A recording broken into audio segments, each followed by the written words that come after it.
MasterCard. None of that matters because at the end of the day, there are no borders, there are no governments. It's you have an account, you transfer money, there is no identity associated with it, there is no bank approving this transaction, and that's why these things happen quickly. You don't have to wait days and stuff. And also, it's irreversible. Mm-hmm. That's another big deal about it. By making it irreversible, that also makes it perfect as far as the ledgers. One of the reasons that we have this issue with getting a refund, how many people ever try to get a refund? You pay the money, instantly it's going out your account. And then you try to get a refund. It's never instant. Yeah. Why is that? It's because our banking system has a verification system that's designed to say the most scary thing that they can ever have in a bank account is you have $100, you spend that $100, you look at your account, it still says $100. You say, oh, well, let me go spend $100 again. Right. And you keep spending it, and then all of a sudden, wow, I'm negative $400 because your bank account did not update and tell you that money was already gone. So now you have spent more money than you actually had, and the bank is out $300 if you don't never put that money back. The bank has lost money, you know what I'm saying, because you done spent it more than one time. Right. And the only way to prevent that is for them to have a real-time knowledge of where your money is at all times, which is dang near impossible the way the system is set up. It was set up on a checking system. Mm-hmm. So now that you want your money back, the bank is saying, okay, we'll give you money back, but first let's make double check that you ain't spending nowhere else. And you need to, so we got to check with this bank, we got to check with this card carrier, we got to check with this transaction merchant, and once we're 100% sure you haven't spent this money again, now we'll give it back. Right. And that's why it takes so long to get your money back. By making it irreversible, that means you never, ever have to worry about the situations where, you know, is the bank in a situation, where's my money at? You make a sale, it's gone. You can get scammed. You can get, if you make a sale and you totally got scammed, you're not getting your money back. It's gone forever. But the reasons like that, it makes the system perfect as to where the numbers are always right. I always know that if Justin says account says it has $100, it has $100. Period. Right. There is no question about it. There is no, we got to check and do all these tests to verify does he really have his money. Right. If somebody comes into a car dealerships with $100,000 in Bitcoin, there is no checking to find out if they got it. It's boom.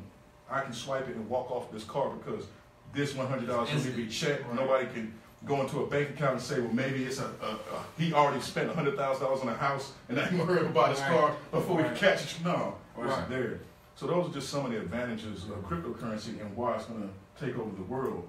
Banks are, first they fought it. Now they're trying to integrate it. Yeah. I can guarantee you within the next 15 or 20 years, every single bank will have their own cryptocurrency that they're offering. Mm-hmm. Almost every company will have their own cryptocurrency they're offering. Let me not stop you right there, but continue the conversation really because I saw something right where the banks, I said now we're increasing our interest from 1% a year to 2% a year, basically in attempts to combat, you know, everyone again moving their money from, of course, a bank to a broker, right? Because, of course, growing up, I mean, if you took classes or like me, you know, we knew how to write a check. We knew how to bank, right?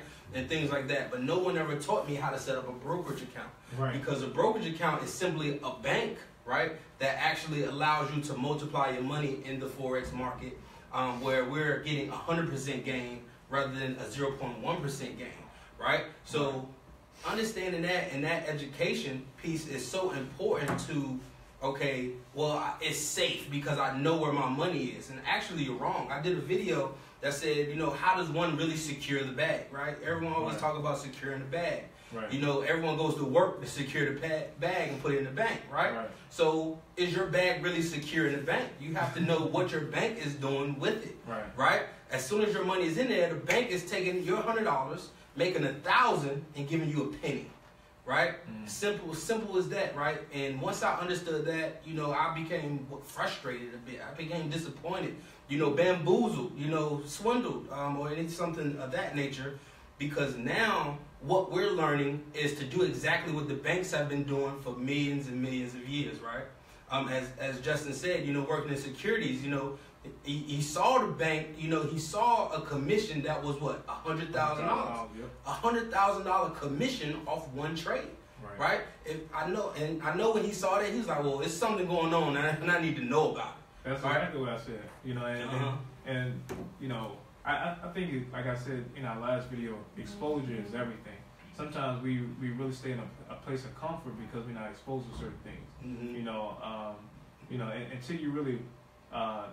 Until you get the desire to want more, you're not going to have it unless you're exposed to it.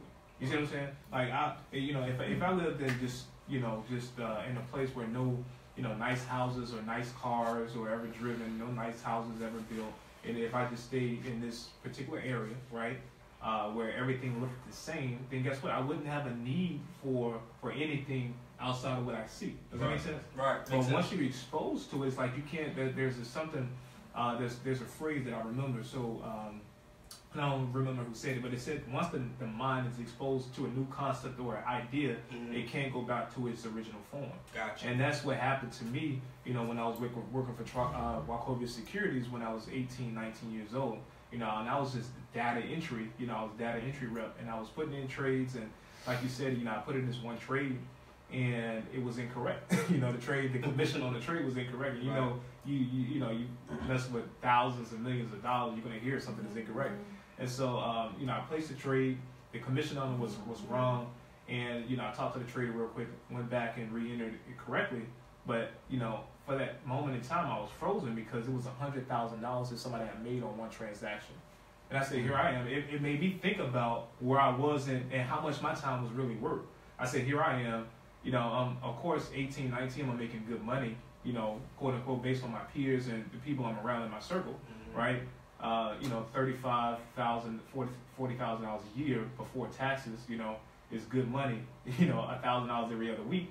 But here I am placing a trade. Somebody just made $100,000. That was 3 times technically what I was worth to that company just in one transaction, right. And which may have only took that person maybe an hour to do. Now, and I said, man, right. I want to just break that down because that's very important when you think about the time. So think about it. $100,000, theoretically, let's say this guy made a $100,000 trade and then somebody made $10,000 in commission. Well, think about how long you would. No, he made $100,000 in commission. All right, so that's even better. $100,000 in commission. Okay. So how many people would have to work over a year to make $100,000? Right.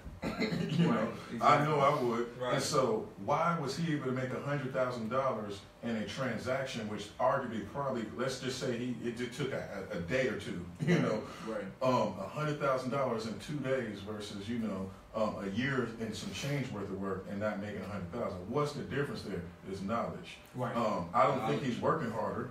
I don't think he sweated up $100,000. Right. I don't think that, he had to, sit in front of a computer for, 14 hours straight to make this happen. No, I think that it was a knowledge thing, and this is why knowledge is so important, because him having the understanding of the market and the trades and all that stuff is what allowed him to be in a position to make these type of trades, to make that money. Now, maybe he didn't start off making tons of $100,000 trades, but he started somewhere, and as his knowledge increased, he was able to do better and better. And it's the knowledge that separates people. It's not the hard work when it comes to financial success and wealth. There's tons of people working hard. I know people with 2 and 3 jobs, right. And guess what? You still make more than they do if they working at, some small low minimum wage jobs. They're putting those 3 jobs together to make a decent income. So it's not hard work that equates to financial wealth. It's knowledge. And it's funny you said it because I think we've all found ourselves in that trap too. And again, that's because we're only exposed to people around us who work jobs, right? But I found this out. Money. Right, I found this out working for that same job at Wachovia, right? Wachovia Securities on the trading desk. My brother, he was working for UPS, right, at the time. And UPS, had this time of year, peak season. We just came out of it, right? Doing everything's, real, holidays and stuff like that. So he said, you know what, man, why don't you come work with me, since you want some extra money. I said, man, I'm no stranger to work. I'll work, right? But what happened was my income with my full-time job, right, combined with the income from my part-time job at UPS put me just enough to get into the next tax bracket while I was being taxed now of people who was making the top income in that same tax bracket. So give you an example, I'm making $40,000, right? But with my UPS job, right, I now made, let's just say, $45,000 for the year. And now instead of paying now 10% in taxes, I'm now paying 15%. But I just made it into the next bracket.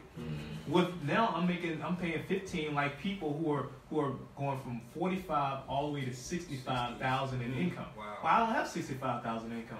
well, you shouldn't have worked that part-time job. Right. You understand what I'm saying? Then you got the expenses to go into this part-time job. You losing money right there, too. Right. And so we don't know what we don't know. We think we're doing better just by working better, right? But it's the information that we don't know, right? And we only get the information from being exposed to it by the right people, right? And so, you know, again, to your point, you know, the education is so important, but you also have to have a desire to get it. You know, I always love when, you know, when we post things or you know, stuff is out there on social media, right? And that one brave person seeks to know what it is, right? Because that person has a desire. It's not like we're selling them. You know, that person has a desire. I mean, I was there, you was there, we all were there at some point. It's some information out here that I need to know. Right. So kind of bringing this back to cryptocurrency, right? You can't really just turn a blind eye to everything that's going on with cryptocurrency, because again, this is an opportunity, I believe, for the average person to really, again, get the right knowledge if they have a desire, though, because Napoleon Hill says in Think and Grow Rich, desire is the starting point of all achievement. Absolutely. So you got to have a desire, whatever you want to do in life, whether you want to be, you know, a professional athlete, whether you want to be the best father, best husband, best spouse, best, you know, whatever. You got to have a strong desire to get what it. Now, if you want to be, you know, financially independent, it's got to be a desire too. Right. It's got to be a focus placed on it. And so, you know, whatever you focus on is going to expand. So our focus, of course, right now is getting money out of the way. Right. You know, enough to be able to provide for all the experiences we want in life, but also enough to be able to help other people in the process, right? And so with cryptocurrency right now, you know, like I shared the example in the last video, right? You know, a small investment that can get you, you know, so much in return, right? I remember, you know, working at Wachovia, and I was there when actually Visa went public, right?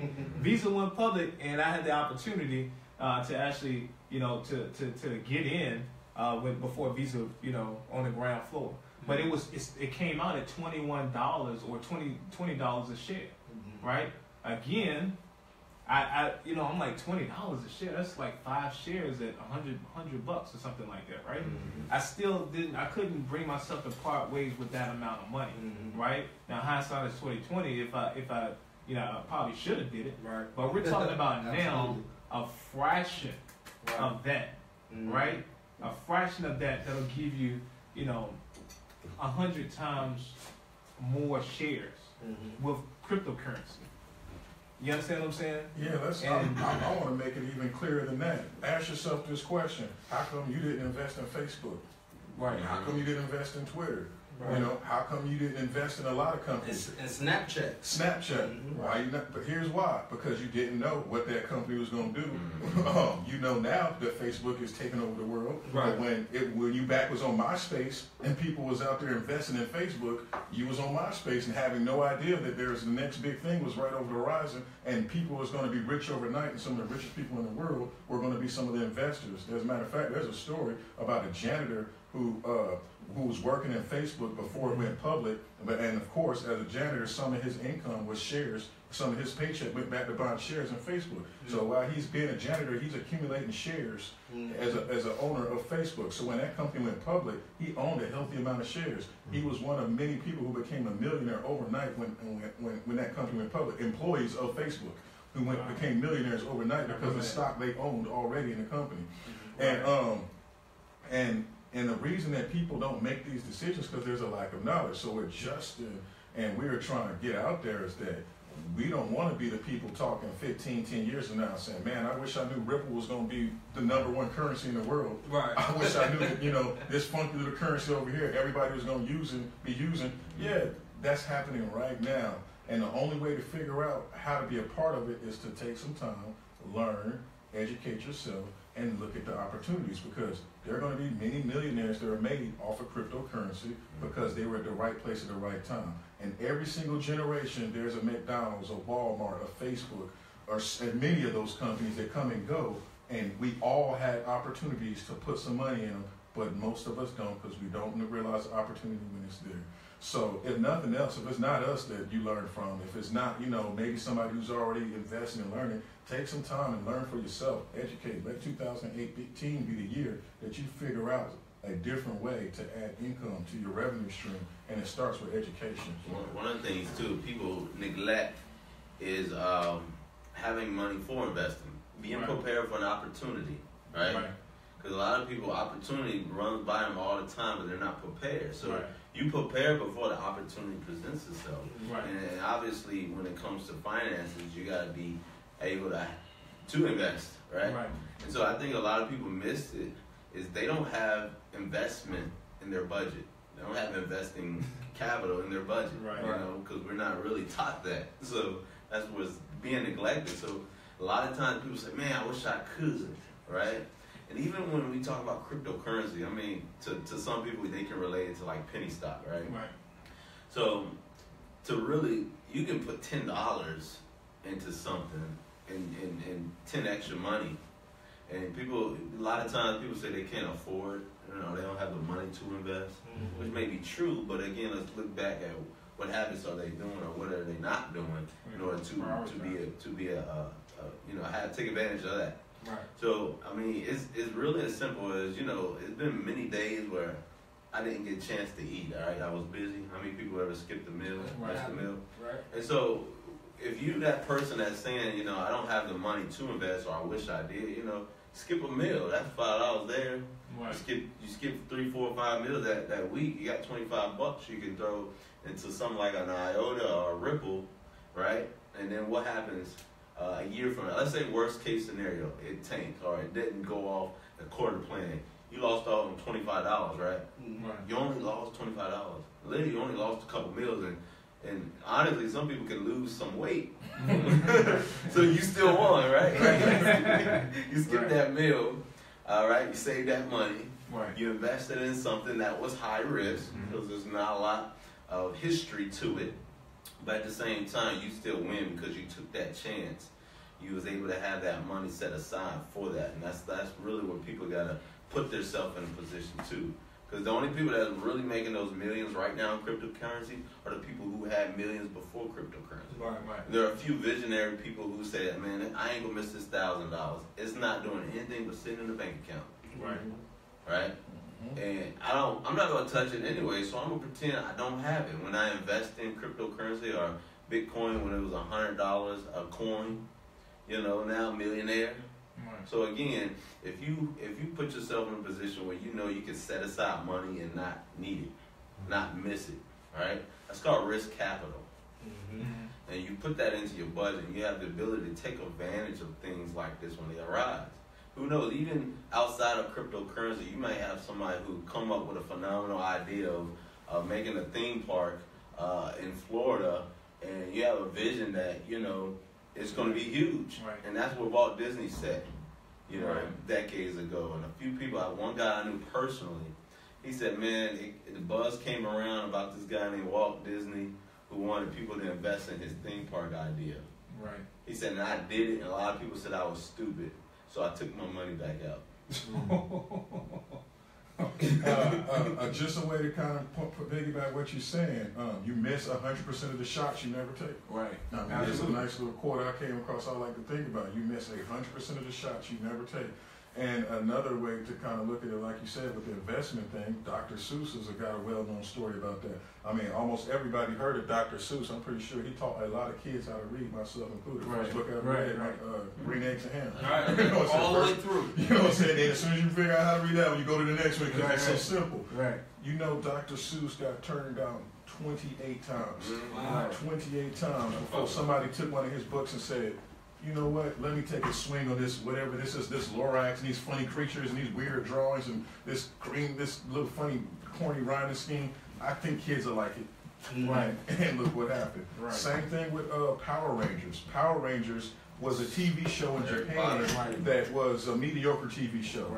A guy who wanted to do a TV show like that couldn't finance it because it takes a lot of money to have giant robots and all these action scenes. So he thought to himself, well, these are kids.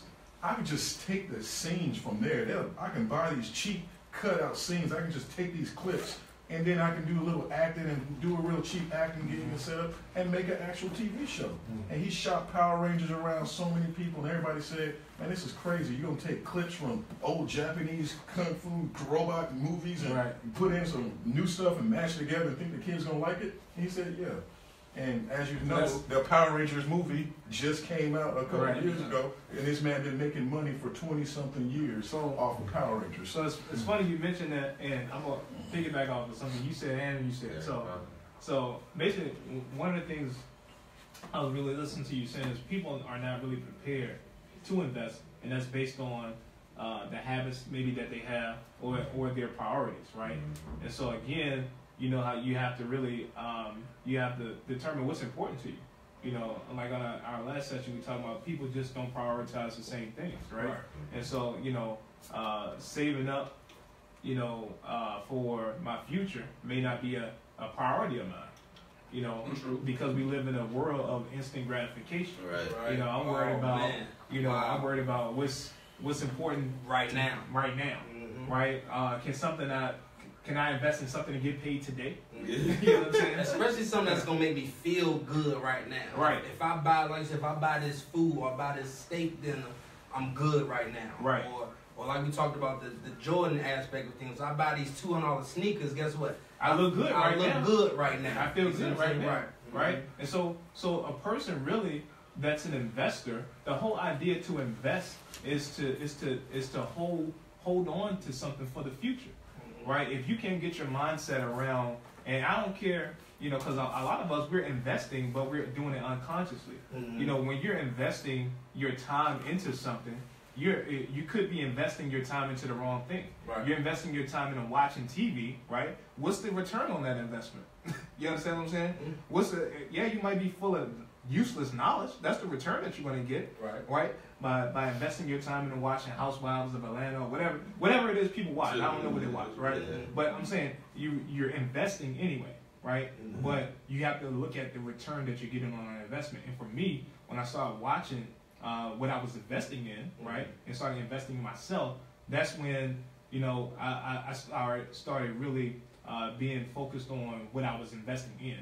You see what I'm saying? And to your point, whenever there's a really a great idea or a great concept, it's always going to be met with resistance. You see what I'm saying? And so, you know, that's like, you know, I was always told to, you know, look at what the majority of people are doing and do the opposite. You see what I'm saying? So when you come when it's a new concept or idea or something like that, right, it's going to be met with opposition. I mean, you know, it's going to be met with opposition. Let me add to that, because I understand that's called a contrarian mindset. You know, you look at what everybody else is going to do and you do the opposite. I want to add to that. The reason you do that is if you're looking for different results. You know, if you want to go where everybody else is going, you follow the herd. And you end in the land of mediocrity. You know, the land of average, the land of everybody has the same. Now, if you want to get to the top of the mountain, you can't follow where everybody else is going, because they're not going to the top of the mountain. Why? Because that's hard. That's difficult. It takes time. It's a trek. We got to go up. Take effort. Why are we going to do that when we can just go in the middle of the mountain and have mediocre food and mediocre safety, and this is what we want to do. So the few who are willing to take the treacherous road to the top of the mountain, to take the risk, of the people get the reward. And not everybody's built for that. Not everybody's built for the patience required from an investor. But for the people who are, you know, there's opportunities out there if you take a moment and learn and educate yourself. Because at the end of the day, you know, your patience is a skill that can separate you from the pack and help you get to where you need to be. You know, you're willing to step on the path that other people ain't going. It can be the difference between you having the same results and doing better. So for those people out there who are a little bit of a maverick, who are willing to take risks, those are the same people who give us Facebook and Google and also take advantage of opportunities when they see it. So, I mean, we're not speaking to everybody, but we are speaking to those who are listening. And let me speak to that real quick, because like you said, we're not speaking to everybody. What we know, and I'm going to throw some numbers out there, what we know is that we're probably only speaking to 5% of people, right? And the reason why is because if you understand Robert Kiyosaki, Rich Dad, Poor Dad, and the Cash Flow Quadrant, we know 95% of the world, we have been educated to be an employee, right?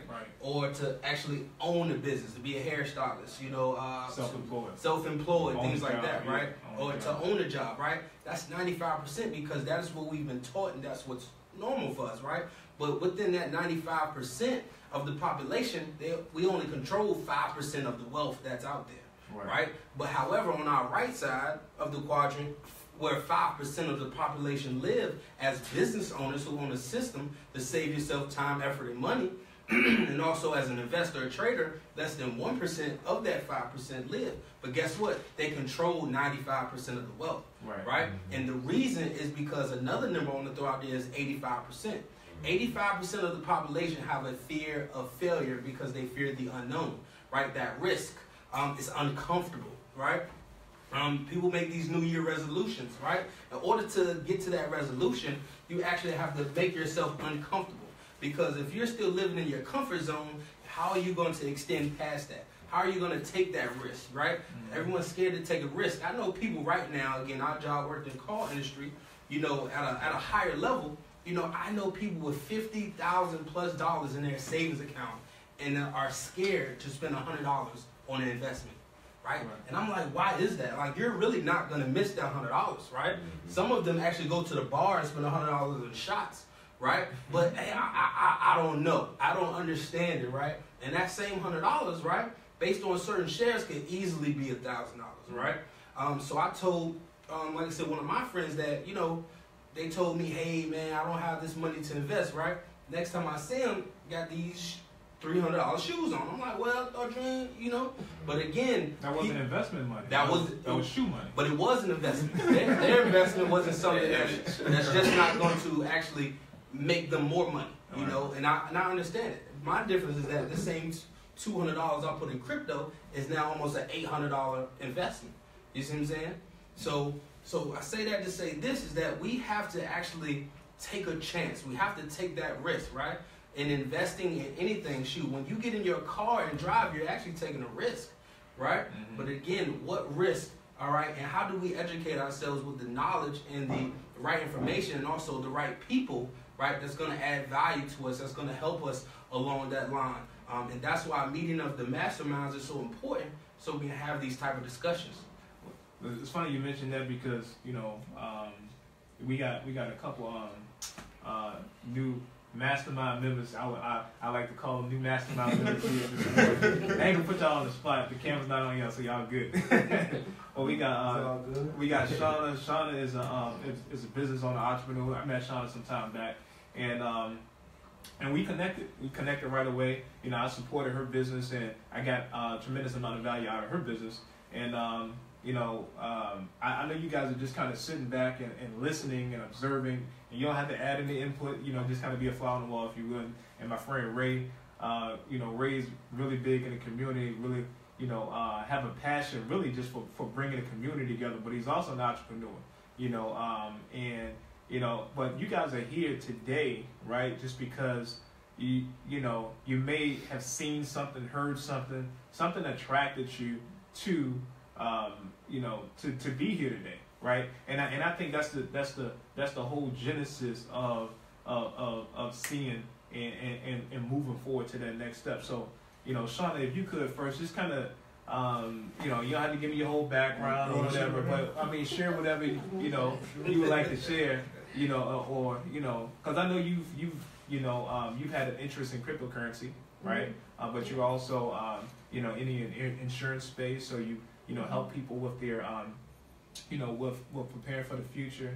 You show people how to be their own bank, right? Which is something that we actually show people how to do as well. But you know, what kind of led you down the path of really just kind of wanting something more than just settling? I mean, just what led you to entrepreneurship?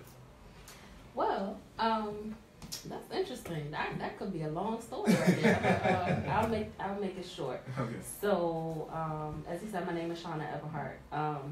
What led me to entrepreneurship is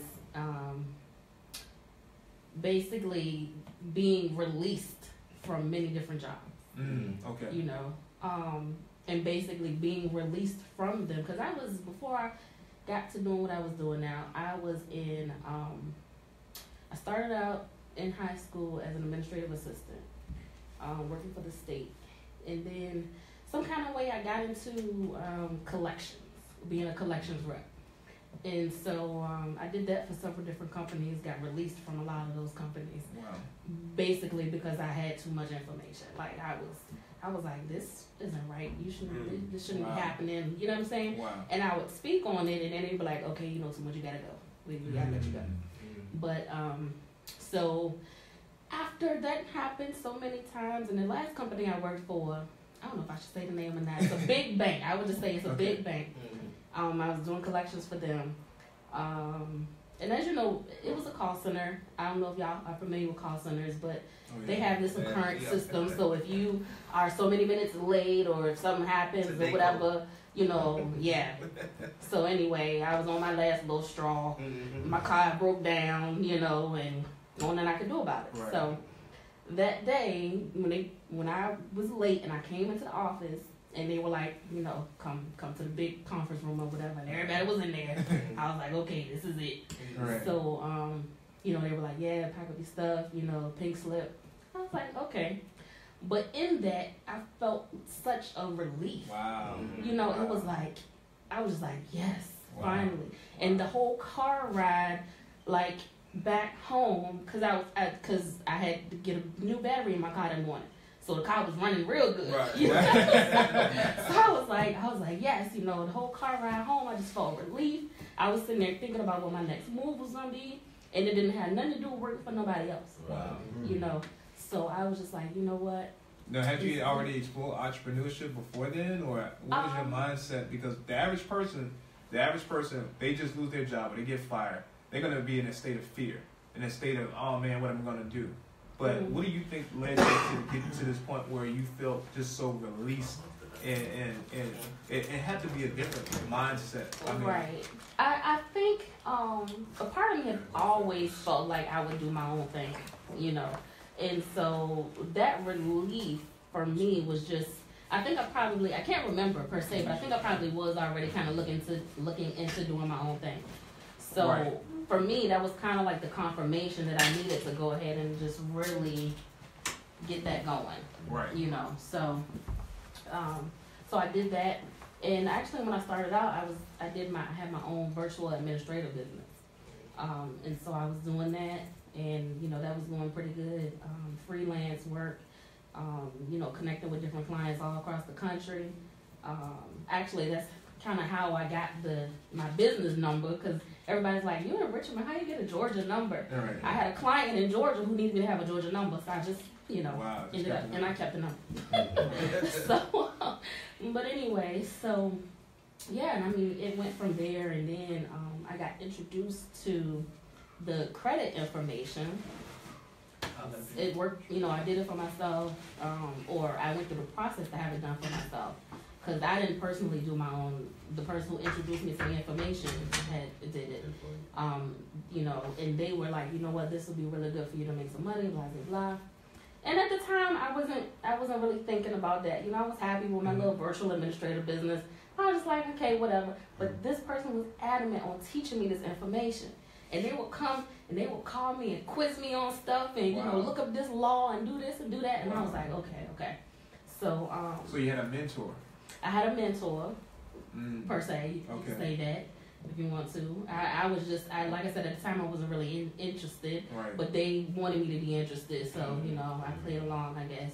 But in that, what ended up really happening was when people found out about my results, they wanted me to, you know, help them.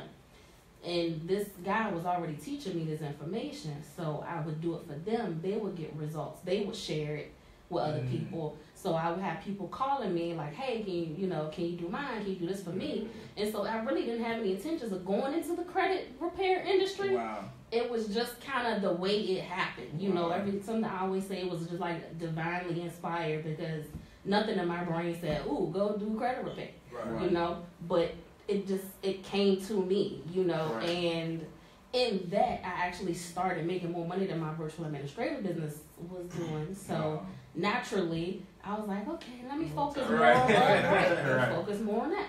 So I mean, and that's what I did. And you know, over the years it kind of evolved, because in seeing people struggle and then seeing people, you know, need this help with their credit, I understood that it was deeper than that, because what would happen was people would get the credit repaired.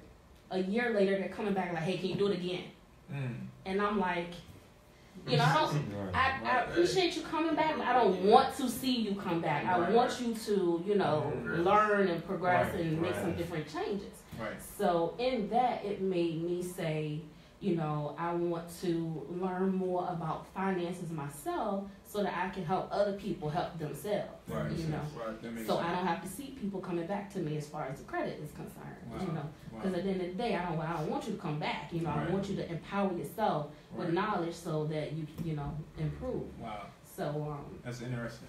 That's interesting, and I appreciate you sharing, because that's I mean, because what you just shared was obviously that there's a root cause behind everything, right? And a lot of times, like we were just talking about, is the information that people get and or that people don't get, right? And a lot of times we say it all the time that, you know, we don't get taught really in schools. Public education really doesn't prepare you really how to you know, operate financially when you get out.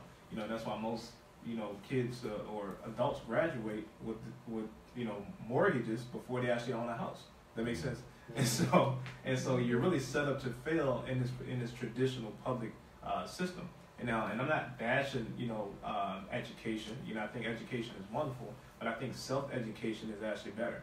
You know, things that really make sense, that are really applicable and, you know, help you in the long run.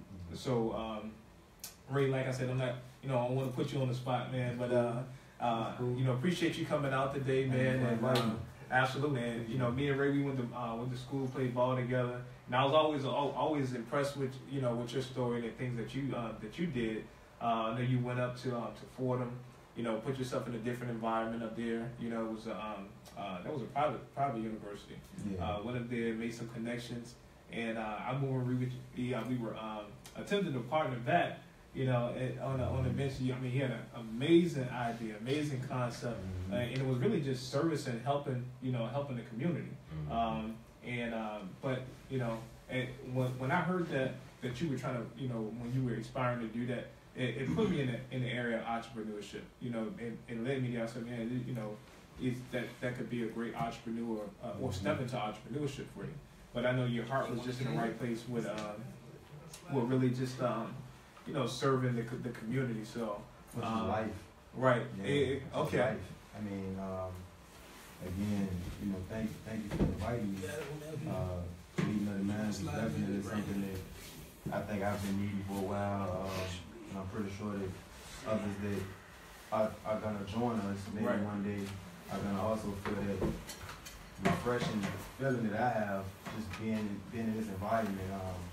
The synergy in the room, you know, learn from people that want to go in a certain direction. You know, and I can honestly say that for me it started with just having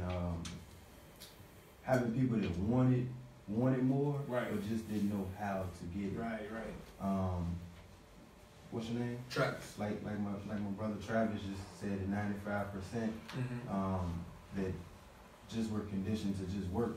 You understand what I'm saying? My family traditionally followed that path. Others may have tried to attempt to get out of it and ended up doing illegal activities. You see what I'm saying? Exposure. So a lot of my history started there, but I was able to grab on the sports and it saved me from that. And I've always had just a self-determination and drive and willingness to, you know, do what others didn't want to do. You know what I'm saying? I mean, I wasn't as big as you. I couldn't play linebacker, but I would play defense too. Even though I was an offensive player, I always had that willingness to do what others didn't want to do. Absolutely. So I think for me, it just started with, you know, just a seed that was planted as a child, just watching people around me trying. They wanted it, they just didn't have the knowledge. So yeah, definitely have always had an entrepreneurial spirit, and just looking forward to getting as much education as I can here with you guys on cryptocurrency and whatever other you know, ideas and ventures you guys may be into that can lead to financial freedom or just being in a better position overall. Absolutely. Because, progress. yeah, for me personally, I do like learning. Like I'm just a information like. And this is something real quick that most people, I mean, people that went to school with you know this about you, but just to look at you, and this is no offense whatsoever, but you know, when we were playing ball in school, I had no idea until somebody actually told me Ray is real smart. Like this guy is like a straight A student. I'm like, huh? The guy we play football with, the running back, like that guy, like they walk around with headphones all day and don't, you know, like. But you were a great student. It came natural to me. You know, it was always something that was stressed. Education was a value, and you know, I was raised by somebody who, you know, really took it serious. So school was automatic in my household, but like you said, you can't judge a book by its cover. Right. I was a loner. I was a kid walking around. You know, I was in school for football, and for the girls, right. And that's what you saw, right. But you but you ain't see me going the other way, away from the fight, right. Trying to hurry up and get to class to get my work done real quick. So I learned how to adapt and adjust and kind of fit in the crease of being, you know, a cool kid and a nerd. Right. You know what I'm saying? Right. Got I know all the nerds that Huguenot too. Right. No more. You know what I'm saying? Got all their phone numbers. We still cool to this day. Right. And I got your number too. Right. But yeah, I'm just glad to be here. And like I said, if I can add anything, I will. But I'm here definitely. Well, let me ask you, because I do believe you can add, and I want everybody just to kind of chime in on this also. But something you said, I think either Jason or Travis, you said this. But association, right? Mm-hmm. Associations are so powerful. And Shauna, you kind of said it too in what you were saying, because it wasn't until somebody really exposed you, right, to the information of hey, you know, check this out, check that out. That association with that person kind of led you down a path of knowing like this is something that can help me, right? Credit as far as credit reparation and open that business. How important would you guys say that association, and what impact did it play in your life to help put you on this path to want more, right? Mm-hmm. So I mean, any one of you guys can start. And I know a huge thing too, what I attribute association with is your belief system. Okay. You said too one day, you said, you know, some people say, I don't know how to sell, but you sell people all the time, right? Sell them on who football team the best, right? Right. And you really sharing your opinion. Mm-hmm. And so what happens is, through your association, as you converse in those relationships, you start to share their opinions. Sometimes you buy their opinions, okay. right? And what that does, that builds or adds to your belief system. Wow. So let me stop you right there. So I want to make sure I'm comprehending this, right? Yeah. So let's say, you know, I'm used to thinking about a certain subject a certain way, right? Mm-hmm. I meet you, you have a different perception about that same subject or that same topic, right? You make so much of an impression on me that I now start to adopt that same belief set that you have about that same topic. Is that what I'm hearing? Right. Exactly. Okay. So your association contributes to your belief system. Okay. And just to go back way before then, because I've done studies on belief systems through T.R. Becker, and this is not necessarily religious related, but it means basically what you interpret things to be, right? What your interpretation is, what your perception is. Right. And people, you've always heard your perception is reality, right? You know, your perception is your reality. Right. Your perception is not everybody's reality. Right. And so that exposure to the right people will help to expand your capacity to really believe different things. Right. And so again, I'm gonna let you know cut short, but your belief system was given to you typically by your parents with good intentions. Right. Most of the time, right? Some people come in some broken homes, but most of the time they give you that with good intentions. Right. But and a lot of times they don't have control over what environment they put you in, because they don't know any better. And they put you in certain environments, I'm talking about demographically, that you end up buying the opinions of other people within your circle and your environment. That's why they say you're a product of your environment. And that holds true. Not just the grass and the trees, but we're talking about everything in between. In between, right. Right. So, you know, that association is critical. And what you got to do, just to wrap it up, is you have to literally take time and decide where you want to be 20 years from now. Mm-hmm. And literally identify somebody who's there. Right. And you figure out what type of association you need to start to put yourself in now. Wow. And that's really what it's going to take. It's going to take you being uncomfortable. It's going to take you being almost fear the unknown. I mean, you want to begin to reach out to these associations. Mm-hmm. I mean, this is Millionaire in a different state. I posted some things on social media. It kind of went a little viral on YouTube. And, you know, I did it without necessarily his permission, mm-hmm. but it somewhat affected him. Right. And what he did, I built a relationship with this guy, and he wanted me to do some work from him, right? And he asked me how much would it cost. Wow. In my mind, I said, you know what? Your relationship is more valuable than what the price tag for this job is going to be. Right. So I said, don't worry about that. Wow. So what I did purposely, I wanted to build a relationship with this guy, not a business, so to speak. Mm-hmm. And that allowed me to open up doors to meeting other millionaires. Wow. Because I was focused on that association relationship. That's awesome. Yeah, that was. Awesome. So Travis or Shauna, either one of you guys could. Well, I mean, when we talk about association, I talk about, I like to really focus more on my circle, right? You know, what I preach a lot, or I talk to a lot, is about, you know, practicing OQP, only quality people. And that what that means is specifically those people, individuals that add value to your circle, right? Because with this day and age and coming where I'm from, like I said, and I get, you know, I get exactly, you know, kind of where you're coming from, kind of similar background, you know, from Newport News, Virginia, starting quarterback for my high school. You know, I'm only 5'9". Starting quarterback for my high school. Again, a tennis player, but I was also a student, right? You know, to be able to graduate with a 3.5 GPA, things like that, to get a scholarship to Virginia State University. But I also have been exposed to, of course, the hood aspect, you know, of Newport News, Virginia, and how certain entrepreneurship was done, right?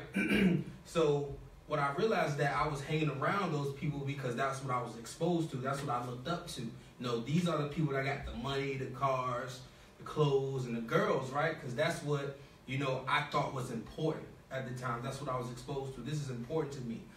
But now as I grew older, you know, now I still see those people doing the same things, but they no longer add value because moving forward, that's not where I'm going, right? So I can't, you know, I can expose you to where I'm at and where I'm going, and you can follow suit. If not, I'm going to have to go without you, right? And now, like I said, that's why, you know, coming in, I thank you guys, you know, of course, with an attitude of gratitude, because you guys pushed me to another level, right?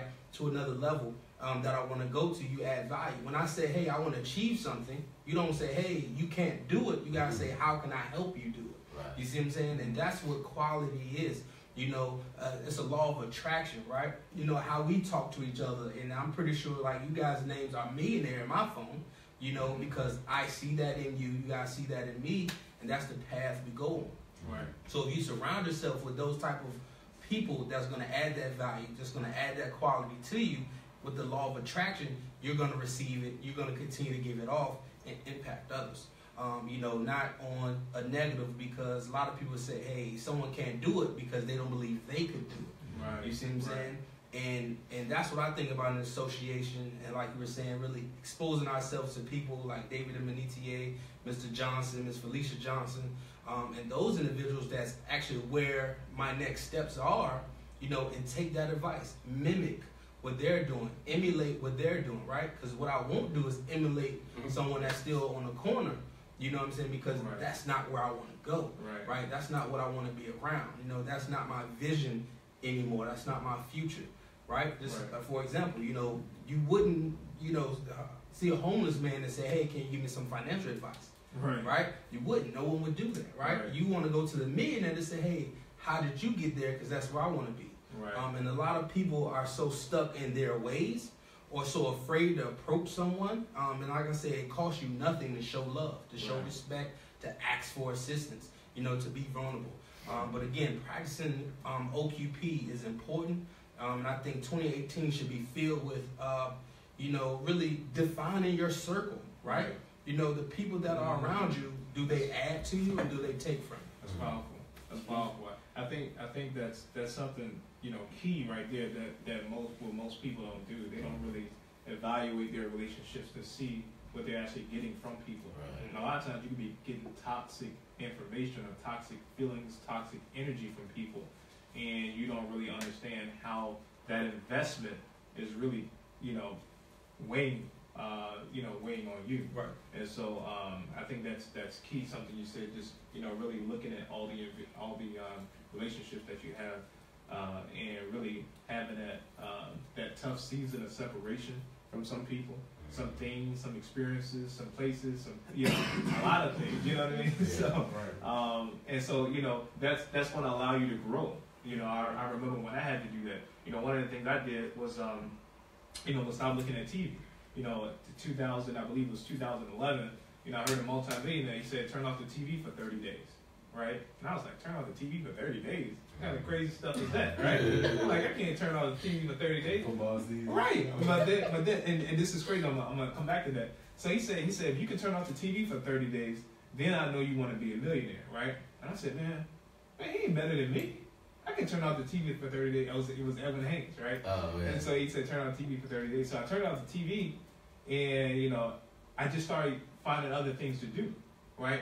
And I can recall, you know, the second day I did it, the third day I did it, I was like, man, I'm going crazy, right? I just wanted it, because I wasn't even really focusing on what was on TV. It was just a subconscious thing and a level of comfort that I got to sit down. But guess what? Everybody does that, right? And you're wasting so much valuable time. Think about how much time you spend. There's a study out that, you know, the average person spends in front of the TV. You actually spend years in front of the TV, you know, but that's your time now to be productive. You understand what I'm saying? That's the time to actually go, you know, I'm thinking about a Saturday morning, right? Most people still in their bed, rolling over, right? That's productivity time, right? To go after your dreams and ambitions if you have some. So I did that, and then I really set up, you know, disciplines for other areas in my life, right? So now, cut off the TV. Well, now I can read a book. I haven't read a book in a long time. Well, what's to read, right? What do millionaires read, right? Exactly. So now I started up another discipline. You know, one discipline in life will precede the next discipline, right? And, you know, whether it's working out, eating healthy, that's when you start seeing all these successful people. They have these lives that you want to emulate. You're like, man, how did they get there? It was one discipline at a time. Right. That makes sense? Yep. Yes. And so, to your point, that association, though, it was all in that association. I never had a personal conversation with this guy. But because I was in the environment, maybe with 1,200 other people, right, and I heard him say that, and I took the information, though. I took the information back and I applied it because I placed a value on the information, right? I applied it, and I said, you know what, and then it just snowball, right?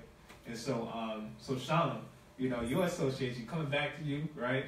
How do you feel the association really, your association with maybe people that were, and I don't want to say, you know, I don't want to say there are people who are worse than us, right, or worse than you, but, you know, just being honest, you know, if you had to put yourself on a level or a scale, right? Let's say you had, you know, quality of people, right? Quality of people scale, right? And you were at a 5, right? How would you say the association of maybe 6 and 7s, you know, attributed to your success or your level of thinking or your belief system of where you are right now? Okay, well, I can address that in a second, but one thing I wanted to touch on in regard to associations that sometimes we might not even think about is sometimes you even have to kind of separate yourself from your family. Absolutely. You know? That's tough. That's tough right here. Yeah, I mean, like sometimes you have to do that because, you know, a lot of times your family is not going to be the ones you can go to for that support. You know, strangers will support you more than your family will sometimes, and that's because you know, right? And usually it's because you know maybe your family has whatever mindset they have, or maybe they know who you were, you know what I'm saying? So they seeing you for who you were, not for where you're going type thing, you know? And so, so that can become difficult and challenging as far as, you know, that's concerned. So I wanted to say that. But as far as associations for me, looking at what I like to do is, first of all, you know, I've been doing this for years now, so my circle now is such that it's just quality people that I, you know, and I like the term he said, OQP. I was like, okay, I'm gonna use that. But you know, I have pretty much quality people in my circle right now. You know, we all can kind of feed off one another. Awesome. You know, we'll shoot each other text messages saying, hey, did you hear about this? Or did you see this? Or, awesome. You know, whatever. But, you know, I'm still not where I want to be. I'm nowhere near where I want to be, which tells me that I need to find some people who are where I need to be, and do something like Mr. Jason did, and you know, just offer whatever I can as far as value to them, so maybe they could take, you know, would be willing to take me under their wing and, you know, kind of show me some things, you know, because it's always about finding those people who are where you want to be and just moving up to that level. That's all I have to say about that. Okay, awesome. Well, you know, it's interesting too to kind of see the I want to say the organic form, because sometimes you can really be moving forward and not really have a conscious goal of doing it. You know what I mean? It's just something that, you know, it's because I don't believe unless you're really taught the process that you have a checklist to say, I'm gonna do this and I'm gonna do that and I'm gonna do that, and then I end up here, right? Well, maybe now we are, but in the beginning it's not like that. It's like you just have a need to want to grow, right? Tony Robbins talks about, you know, some of the basic human needs, and one of the needs is to grow, right? So everybody has this inherent need to want to grow and develop, right? And so we have that unconsciously, and sometimes we can want to grow, but we can grow in the wrong direction. You understand what I'm saying? And so I think that's pretty much how we all get started, right? But like you said before, I mean, it really takes discipline, right. And being that I know that I'm not where I would like to be, right. You know, and for whatever reason, everybody in the new year, you know, they feel like it's a fresh start, right. Do some new things. So, and even for myself, like, I don't watch TV. Right. You know, I haven't been a TV watcher, and I'm behind all. I couldn't tell you nothing about no movies is out. Right. You know, I find all my information through Facebook. Right. Literally. Yeah. You know, and I'm on Facebook, as y'all know, for business. So, right. You know, sometimes I might scroll through and see some things.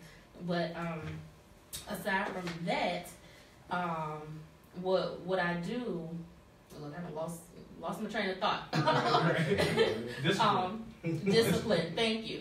So, in me not watching TV, what I will do sometimes is watch YouTube and find like motivational kind of stuff. Right. And lately, I've been led to looking up what millionaires do, how they structure their day, the things that they do. Right. And I found this video. I wish I could share it with you guys, but I found a video where they were like average people who took the time to emulate what these millionaires are saying they were doing. Right. And it was a cool little kind of experience to see them do things like get up at 4 and 5 o'clock in the morning, right. You know what I'm saying? Right. Like go work out that early in the morning and stuff like that.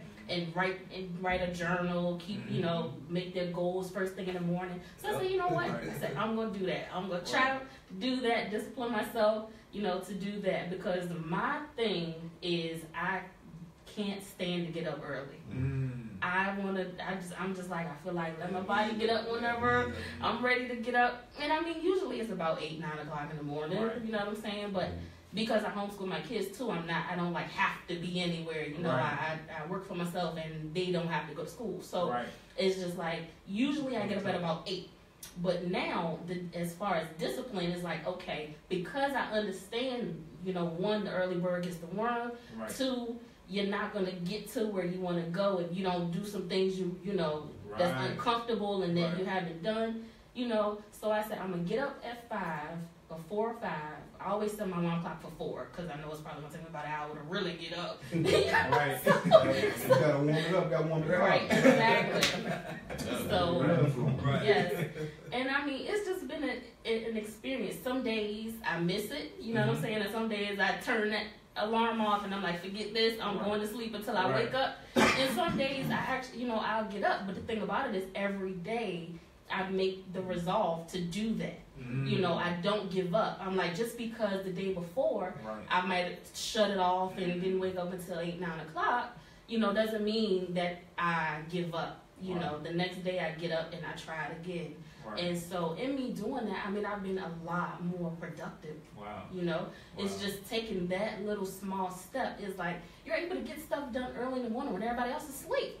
You know, so you can be more productive and get more things done. And in that little, I mean, it's only been a few days, but in that little bit of time, I've been able to do a lot. And I'm just like, wow. That's a lot of time. It's not one time in a day. Exactly. Exactly. That's a lot of time. Like a few days. Like 10 more hours or something. Exactly. Really more, more like 15. That's funny. It's true. That's interesting because, you know, something you were saying, a couple of things you said, but, you know, how wealthy people, they look at, you know, time different than poor middle class people. You know, they look at time as, you know, this is the most valuable resource I ever have. You know, a lot of times we think we got, you know, 40 more years to do something, right? But really, we may have 10 more times to do something, right? Because how many times you actually do something within a year? Maybe not that often, right? I'm just talking about certain experiences that we have. But, you know, when in reference to time, right?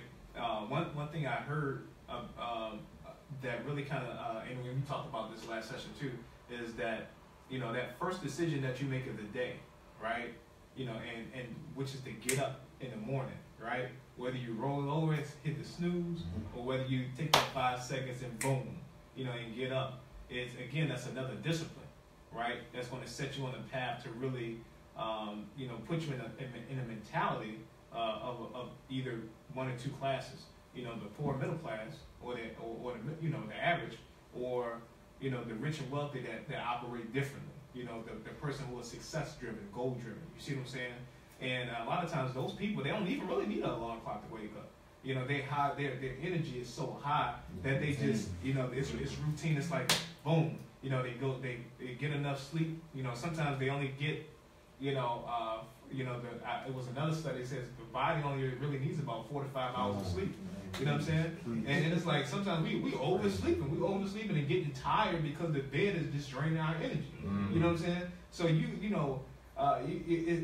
it's really about doing something passionate, right? You know, like right here, I can talk, you know, probably for another 3 hours, but we won't do that because we all got productive lives to live, and we gotta produce. But at the same time, if you're doing something that you're passionate about, that's where your energy is going to come from. You know what I'm saying? Your energy, it's like it's like you're a generator. You know what I'm saying? You know, generators generate energy, right? So you're doing something you're passionate about, you're going to generate energy, right? And so, and you give it out, and you get it back. You give it out and get it back, and you know. So it's something that really, that's where everybody should aspire to get to. If you're doing something and you dragging. Also, unhealthy lifestyle too. Exactly. So you can't be a generator that you're going to drink and booze it up. You know what I'm saying? Think you're going to get up at 4 o'clock in the morning. Probably not. So again, that's another thing. You know, rich and wealthy people or really successful people. You know, I won't say rich and wealthy because everybody that's rich and wealthy, they're not successful, right? So successful people, you know, they have a habit or a lifestyle that's you know, that corresponds to what conscious mindset. Exactly.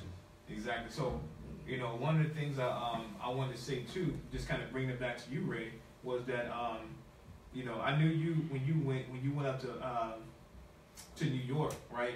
And in that university, you know, Fordham. I mean, talk about, you know, some of the experiences you had that maybe helped your level of belief. Because when you came back, it was almost like you were a different person. You know, to me, you know, I mean, you were the same person, but you were just, you know, changed. Definitely. Well, you know, like I said, being here in Richmond, it was just a total culture shock and change. So I had to adjust. You know, moving from Richmond to New York City, it was you know, either you're gonna swim or you're gonna sink. Right. So I had to learn fast. But I already had that self-determination and willingness to be that person. Like I said, just being the kind of kid that was raised up to, you know, not be lazy and not be, you know, super spoiled and things like that. Like I've always had chores, I've always been pushed, or always kind of, like my people use reverse psychology on me. They never really gave me that pat on the back like, oh, you doing so good, but I was really doing great. Right. You know, like I was making honor roll, but I had a cousin or two that was making straight A's. Right. I felt horrible, you know, making A's and The B's. standard was set. So yeah, the bar was super high, but being in New York gave me that perception, that realization that, oh, this is what's going on.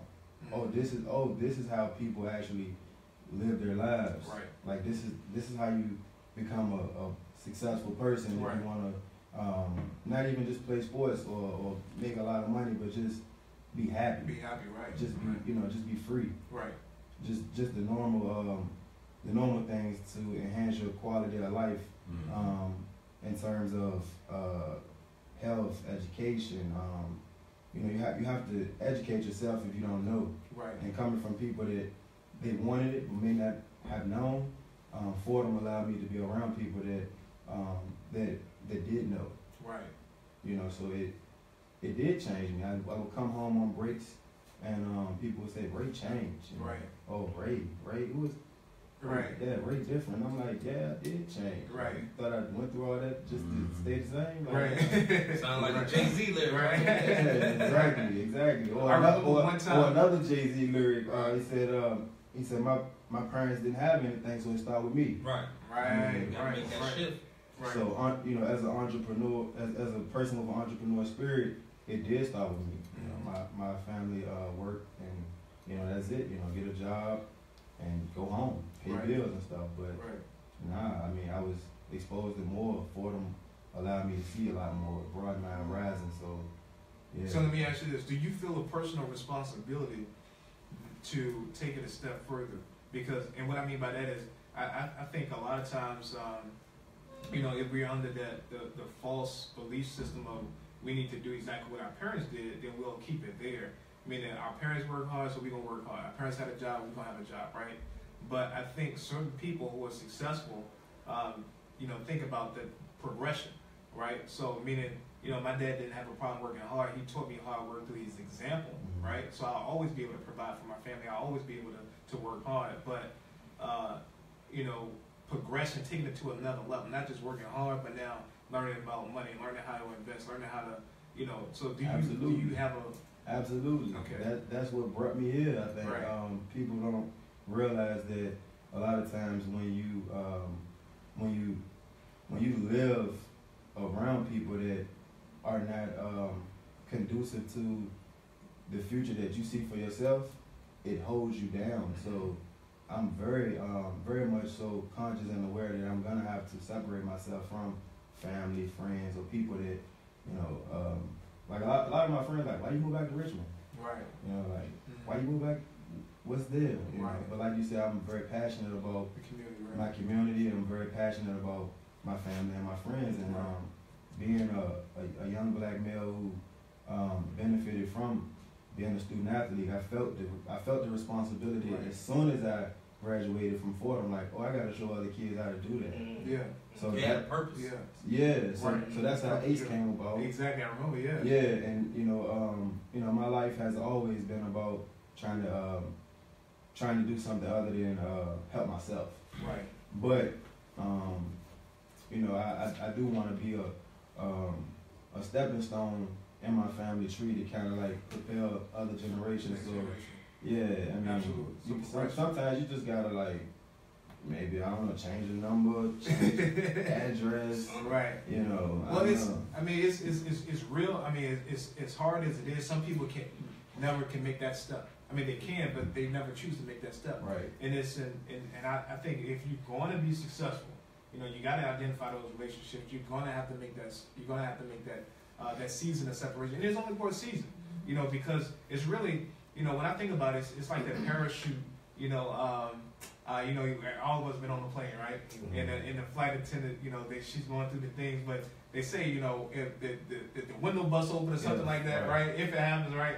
And the thing comes down, you know, you might be there with your kids, right? But you You might be there with your mom, but you can't take it and put it on your mom. Why? Because at the same time, that oxygen mask, you out. Right. You see what I'm saying? So you got to put it on yourself first, and then you can help them. That makes sense. And so, that's really the journey that we're on, especially when we're talking about, friends or family who may not be at the same level of understanding or perception we're at. We got to really have that season of separation from them just for a moment, right? Get strong enough, right? Get wealthy, right? Get rich, because it's not all about money, but it's all about money. You understand what I'm saying? Because at the end of the day, we have goals and things that we want to do, whether it's for the community, building a new community center, building a program that'll be able to help, provide scholarships for thousands or more, raise those just like you, right? Whether it's building a program that be able to help other people, right? Whether it's just financially educated or empowering people, right? We need resources to do that.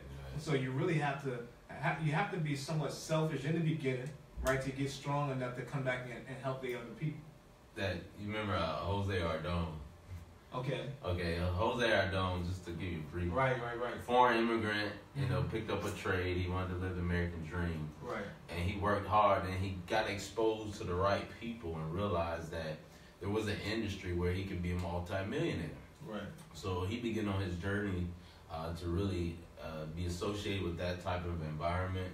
And to make a long story short, he had a heart of gold. He wanted to help a lot of people. He's from Honduras. So he went through that season of separation. Anybody who wasn't on track with where he wanted to go, he filtered them out. At the same time, after working 60 hours a week, he put another 30, 40 hours into his personal business, right, to develop it. So make a long story short, he became a multi-millionaire and built 400 houses in Honduras. Wow. And so, because his mindset was like, I want to help a lot of people. Right. And the best way for me to help a lot of people, I have to be rich. And so a lot of people, they exclude themselves from wanting to be rich because of selfish desires. But in the beginning, you got to be selfish in that process of being successful. But in the long run, that wealth is a means for you to be a blessing, right? And I put something biblical on my Facebook page talking about, that, you can be blessed with what you can handle. Right. Some people can't handle $100, $1,000, and so that blessing may not ever be afforded to them. But at the same time, I challenge people who told me personally, it's their right not to want to be rich. Right. I always say a person convinced against the will is of the same opinion still. Right. So Absolutely. what I do expose them to the thought that, hey, you don't want to be rich. Why are you so selfish? Because most people say, I just want enough for me. Right. Just my family. Right. I just want to be comfortable. But unfortunately, I like I said, I expose them to the thought, like, if you was rich, how many grandmothers could you retire? How many, you might be able to take your parents off their job. How many churches could you pay off for the community and release that pastor of that burden? Now you can actually focus on the word and not the finances. Absolutely. Right? Yeah, which is a lot of pastors. Even in relationship, you see a married couple going through a rough time, you slap them $10,000, I guarantee you they gonna be like, look, baby, let's pay this off, baby. We're gonna move on to the next level. Right. And you can heal so many families in that sense too. And I always use this example too. You want to be a blessing to your neighbor, you might cut his grass, right? Right. How many grasses can you cut in that day? Or that week? Plus live your life. Right. Or what if you could take $1,000, go down to a landscaping company and say, knock this whole street out for me? Right. You think they're not gonna do it? Right. Absolutely. So that's kind of how I think on a level of really helping people as well. Right. But sometimes you can't give them all your time in the beginning, in a sense, because you gotta put yourself in a position where you can be a better blessing to them. That same way you go to college sometimes, you can bless your community with your labor and your effort, but if you go advance yourself in education, you can be a better blessing. And then Brian Tracy, he says he believes everybody's responsibility, or social or civic responsibility, should be to be a specialist in one area. Right. Okay. Especially because actually specialists get paid the most in any industry. Right. And so a lot of times, we do what we can, but where we at, your focus should be, what am I going to specialize in, Right. so I can be a better blessing tomorrow. Absolutely. And I want to kind of pick up on that because I had a desire, I had a purpose, and I want to answer some questions also that's in the comments as well. But I had a desire, I had a purpose of, like I said, growing up kind of where I'm from and seeing my friends and family not understand finances or understanding, you know, rather than saving to save, but to save to invest. I began an education online with Ashford University to proceed in a Master's of Finance. You know, because if I get this education, this is what I can bring back to my school, the school systems in my community, educate them, of course, how to actually build and own our business. Because again, where I'm from, a lot of the business are, you know, either Arabs or Chinese restaurants. You know, they don't have anything for themselves. So it's important to do that, and this is also a reason why we have the meeting of the masterminds. Right. We actually live stream and share this information because we want to add value and get an education out there.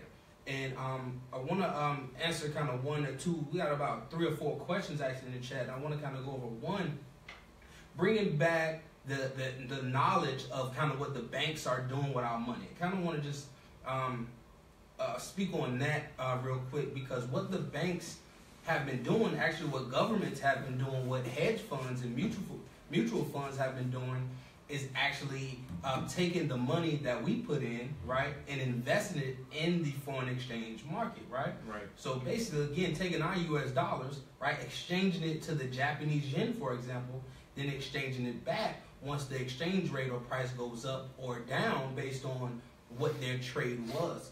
Of course, and with that knowledge, that's how, again, like we say, we are securing our bag.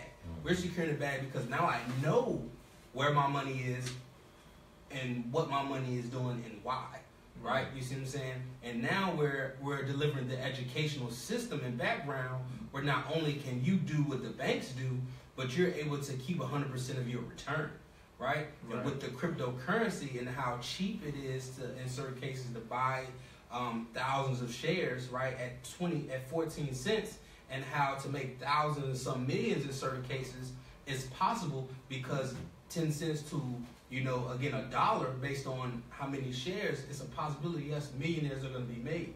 I believe this is the biggest transfer of wealth that we've seen in a very, very, very long time. Absolutely. Right? And all it's about is educating itself, and hopefully I answer that question, because that's what the banks are doing. You know, I know my granddaddy, crazy, it's a fact too. My granddaddy, he said, you know, my mattress is safer and my money is safer in my mattress than it is the bank. Right. So long story short, my grandfather, you know, passed away, I believe, you know, during high school. We were cleaning up, right? We cleaned up his room. I found about $5,000, $10,000 that was just under his bed that my grandma knew nothing about. Nothing about it. She just didn't know. You know, because that's what the type of person he was. He had built a house on downtown 16th Street, a rooming house, right? Well, of course, he was getting residual income, you know, because of that house, right? He owns land down here in Prince George County, Hopewell, right? He owns land. He understood, you know, the importance of ownership. He was educated, and he wanted to teach not only his kids, but also myself. And what I regret is not being able to have that conversation with him. And understanding it, and now I kind of, you know, I think about it, and that's my desire now to progress, because I want to leave something for my kids, right? So I want to be educated on the cryptocurrency. So research is important, because unfortunately we're not financial advisors. You know, we do consult and make recommendations, but of course the research and the desire, again, like you said, is up to us, right? We have that want to give back. We have that bigger purpose, because what I would love to do is actually go back to my community also and present things like this, to have financial seminars and sessions that are, I guess, untraditional, right? Rather than, hey, work hard, get good grades, get a job to work for someone else's dreams and goals, right? Create your own dreams and goals and know how to back them up, right? Know what risks to take, and again, know what associations that need to be made. A lot of people said, you know, it's not about what you know, it's who you know. That's somewhat true, but it's also about who knows you, right? Because I know Obama, but does Obama know me? Right? Not at all, right? So it's all about, again, networking, adding value, being open and vulnerable to those things, and continuing to educate yourself because the banks, and that's why the banks right now are kind of going through this spill of what do we do, because now people are now understanding money. Like we're coming, I guess the word some people say, we're getting woke. We're waking up, right? You see what I'm saying? Because we were sleeping, because we were in a trance based on the books, right? Right. So any question, anybody knows who writes these books, these publications, right? It's these millionaires who actually want us to continue to work for them. Absolutely. You see what I'm saying? Because they own that system. You know, they own that system, and right? they want to continue to have people.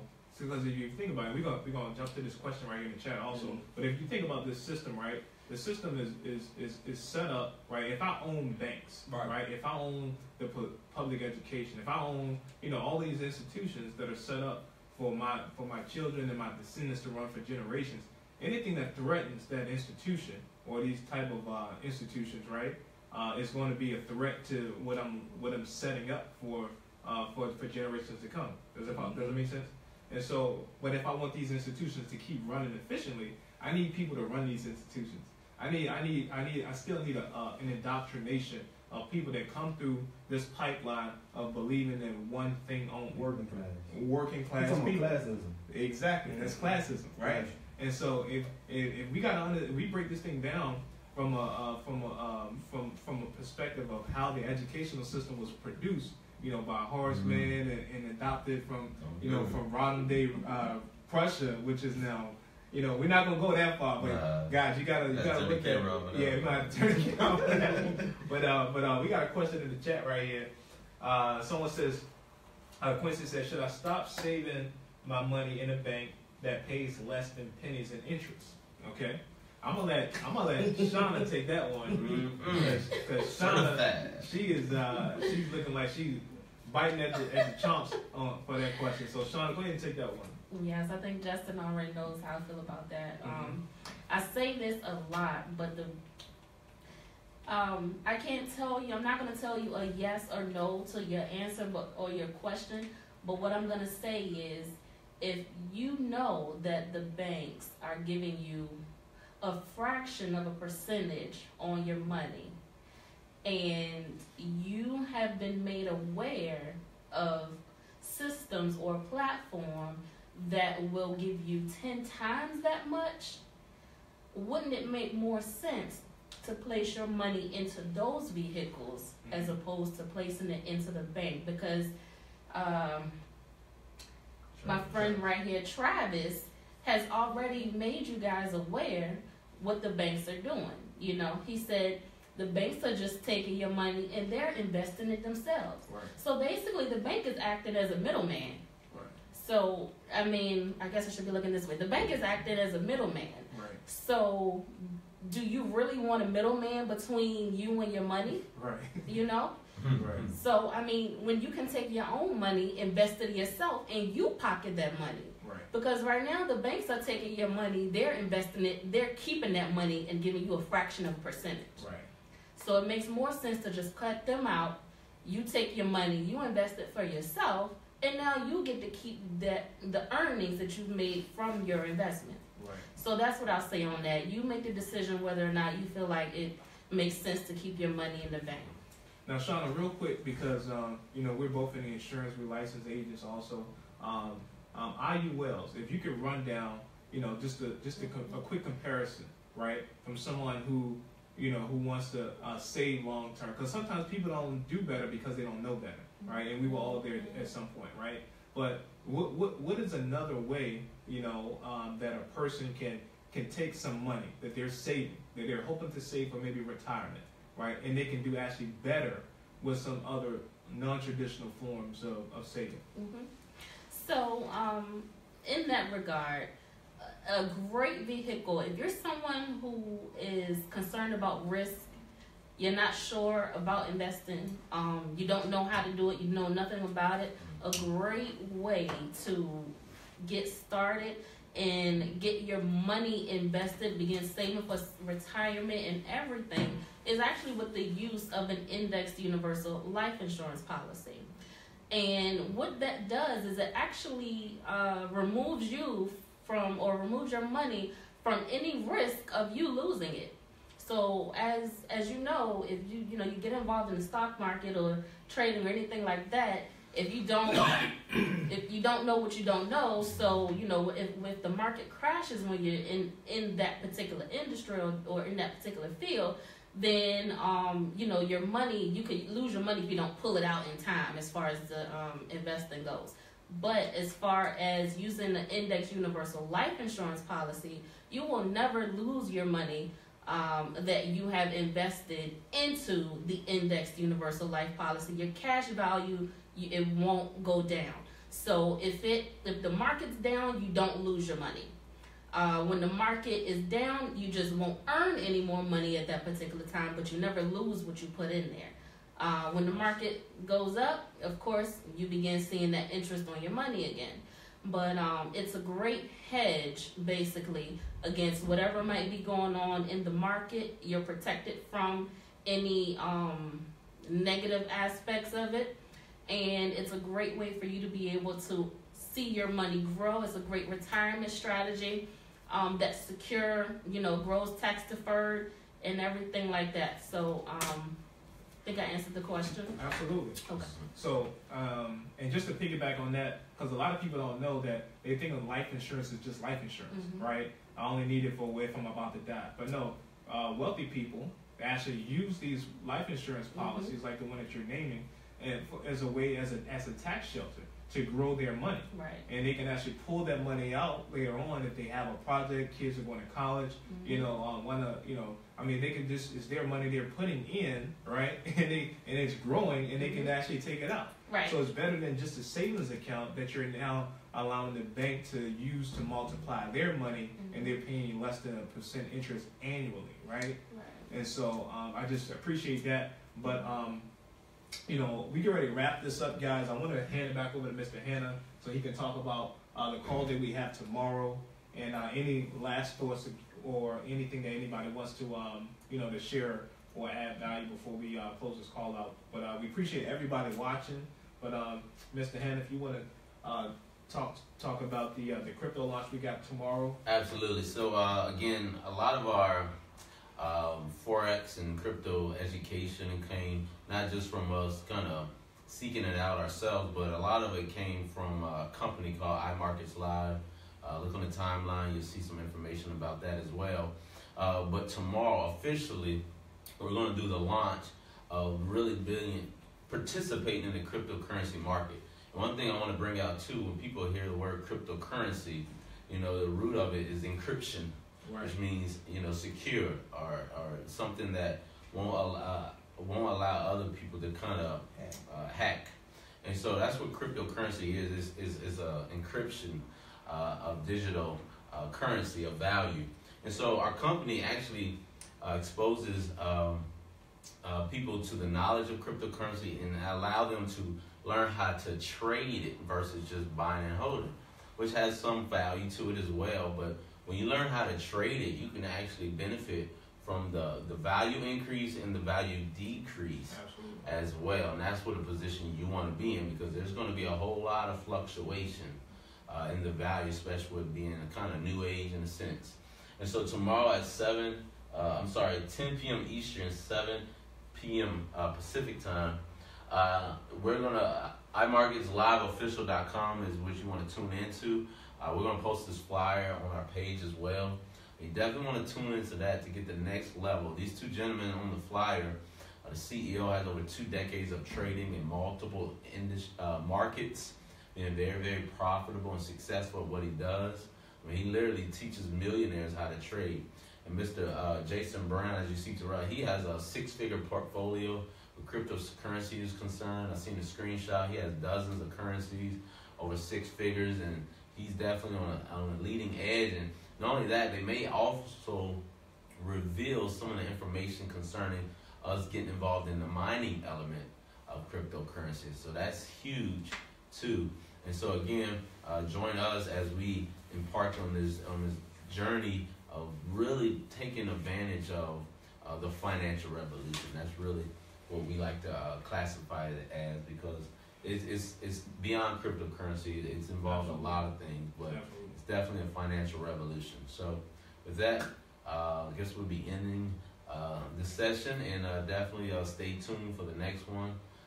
And so, God bless you.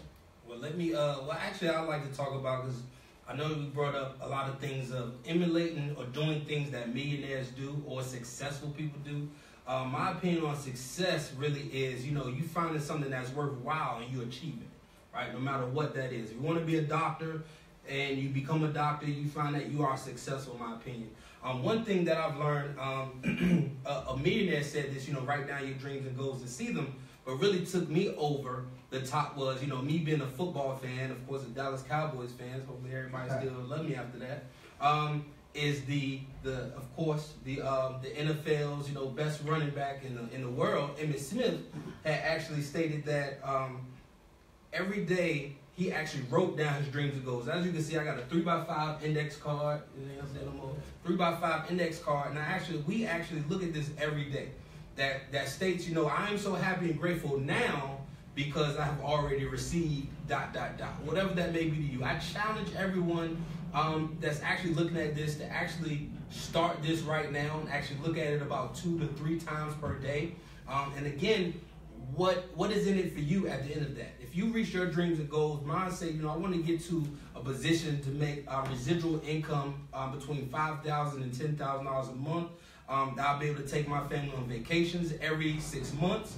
I'll be able to purchase a home and a family car. I was able to actually exit the car off over this Christmas break and actually pay off all debt, whether it's finalizing student loans, the car loans, any credit, anything like that. Write it down, look at it. So whenever you get down to a point where you may not believe anymore, you look at that goal and then you pick yourself up and get back to action. So we're definitely going to leave it there. Shout out to Project 1000. Shout out to our investment group. Shout out to Trade the Trends. And again, we're going to see you at the top. It's the bottom. Way too cry. I appreciate y'all. Appreciate you, boss. Appreciate you. Appreciate